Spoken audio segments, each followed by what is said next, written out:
Saravana Bhavan owner அவர்களுடைய வாழ்க்கை வரலாறு வந்து படமா பண்ண போறாங்க. ஜெய்பீம் டைரக்டர் தாசே ஞானவேல் எடுக்குறாரு. ஸோ அவருக்கும் உங்களுக்கு ஏதாச்சும் ஒரு பேசக்கூடிய மொமெண்ட் இருந்திருக்கா சார்? உங்களுக்கு அவருக்கும்? நான் அசோசியேஷன் பிரசிடெண்ட்டா இருக்கும்போது, நான் அதாவது என்னோட 10 15 வருஷம் முன்னாடி நான் பிரசிடெண்ட் ஆயிட்டேன். அப்போது நெறைய டைம் அவர மீட் பண்ணி, நாங்க எங்களோட தொழில்ல இருக்க ப்ராப்ளத்தெல்லாம் நெறைய பேசியிருக்கோம். பர்ட்டிகுலரா அவர் எங்க ஊருக்காரர் தான். பக்கத்து ஊர் தான். என்னோட ஃபாதர் ஒரு குருன்னா, அவரு இன்னொரு குருன்னு சொல்லலாம். அவரோட மென்டார்ன்னு சொல்லலாம்.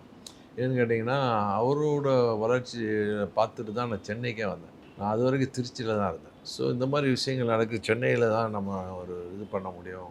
சரவண பவன் இருக்கு. அதுக்கு ஈக்குவலா நம்மளும் பண்ணணும். அது மாரி வரணும் அப்படின்னு நெனச்சுட்டு நான் சென்னைக்கு வந்தேன். ஸோ அவருடைய 70வது பிறந்த நாள்ல நெறைய பேசியிருக்கேன் அவர பத்தி. ஸோ நல்ல ரிலேஷன்ஷிப் இன்னைக்கு வரைக்கும் இருக்கு. அவங்க சன்னு கூட இருக்கு. எல்லா பசங்களும் நமக்கு எல்லாம் ஃப்ரெண்ட்ஸு தான். ஸோ நாங்கலாம் ஒரே செட்டு தான் எல்லாம் அசோசியேஷன் இருக்கனால. ஸோ அத நான் காம்படிட்டரா பார்க்கல. ஆல் ஒன் ஃபேமிலியா பார்க்குறோம். எனி பிராண்ட் எங்க ஃபேமிலி தான் நெனைக்கிறோம்.